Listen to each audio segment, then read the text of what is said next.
Hi, welcome to another one of my videos. I am Storytimeguru and this episode is Am I the Moron?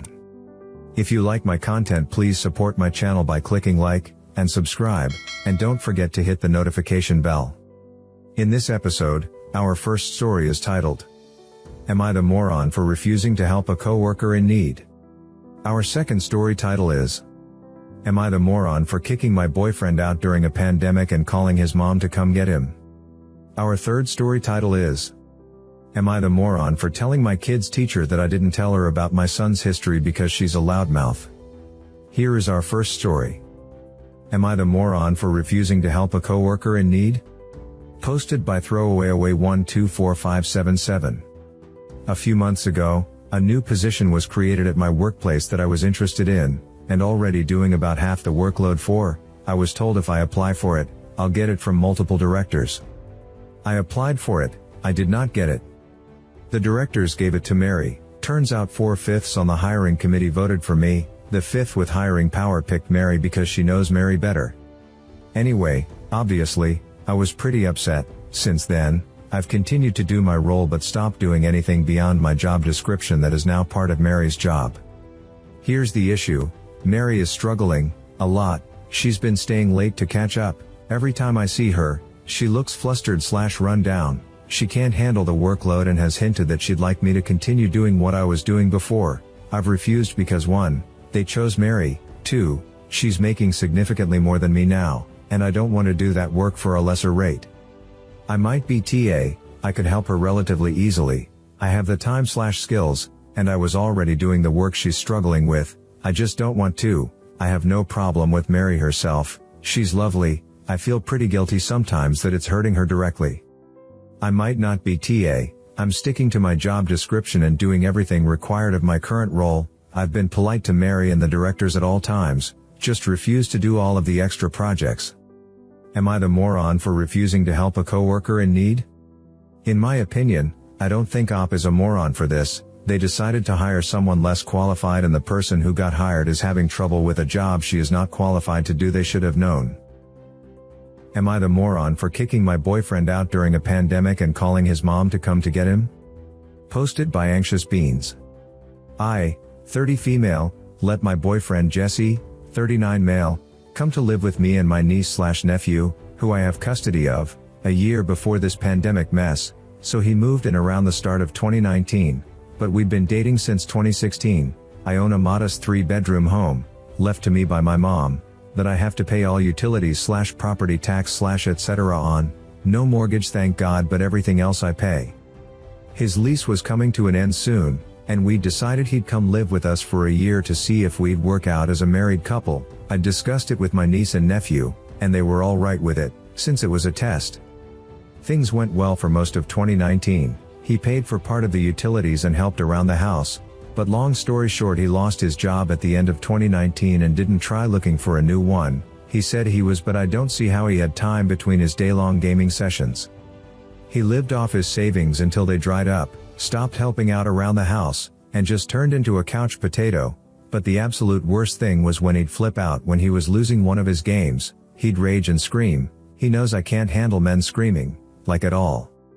I talked to him and told him he couldn't act that way in my house. He got all teary and apologized and did better, for a week. Then he was right back to his crap behavior. It freaked my niece and nephew out. There's a reason I have custody of them, and around August I finally snapped at him and said if he didn't get his crap together he was gone. He cried and said he was trying and things were so hard right now, and he basically guilted me into feeling bad for him. I told him he had 1 month to get himself together, clean himself up, stop laying on the couch all day, do stuff around the house, look for any kind of work, etc. Where he was out, he sniffled and said okay. Nothing changed. He took a shower but kept up the gaming, the rage quitting, not looking for a job, everything. Well, 1 month after that I told him I was done, and he needed to get out that day. He turned on the waterworks again.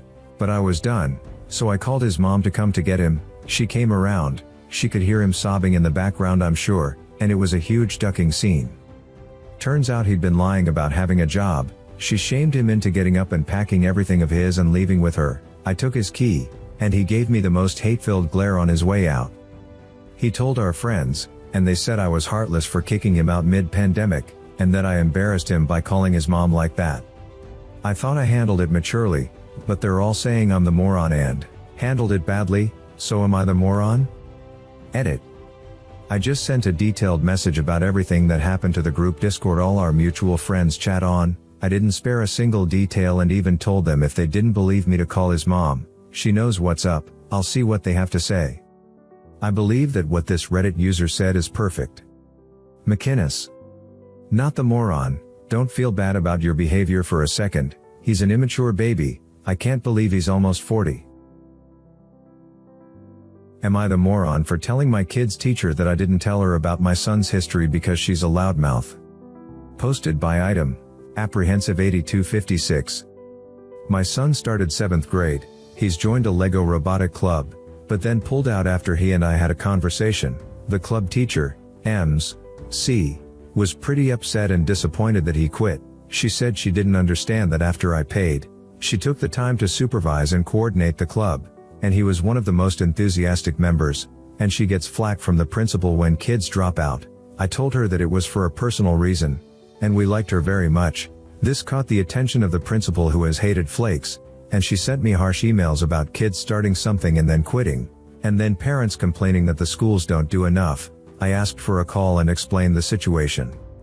I explained the situation, she said she totally understood why the choice was made, apologized for assuming me and my son were flakes, and would talk to AmITheA who was frustrated. I asked the principal to just tell AmITheA that there was a good reason why. This turned into AmITheA inquiring with me why I didn't tell her there was some deep dark secret. I told her it was because she is a loudmouth, she is the school gossiper, and she had a son in my son's grade and the situation involves my son and another kid in their grade and club. I really don't want problems for either kid. I left it at that. She was deeply offended and asked me why couldn't I have been more elaborate, and she now feels like an asshole teacher. Edit. My son was best friends with this kid Ethan since the 3rd grade. My son stopped being his friends towards the end of the 5th grade and left me baffled. When he started 6th grade he told me that back in the 4th grade, Ethan pecked him on the lips while they were having a sleepover. My son was caught off guard by it. The only males that have ever kissed him were me and his older brothers. He told Ethan never to kiss him again but remained friends. In the 5th grade, they were goofing around playing hide and seek and were in a closet together. Ethan kisses him again, but open mouth. My son was so disgusted that he stopped being friends with him. They largely avoided each other in middle school and do completely different things. Both signed up for the same Lego club and my son's comfort level was not where it should be. There's no ducking way would I share that with a teacher who openly gossips about other students, parents, and teachers. That would be a firestorm. I liked Ethan a lot. He came from a single mother so it was fun taking him and my son out to do guy stuff. I always thought Ethan could be gay. My son is not. He still isn't even interested in girls. Edit. As far as the flakes remark goes, it is true that a lot of parents complain about a lack of club activities only to drop out when money and time have been set up for clubs. A lot of parents use the personal problem card. I never have. Edit. Ethan's mom is a ditz. She had him at 20. My ex and I were 36 when we had our 12-year-old. Ethan is more of a latchkey kid to her. I want to know what you guys think about this one in the comments below.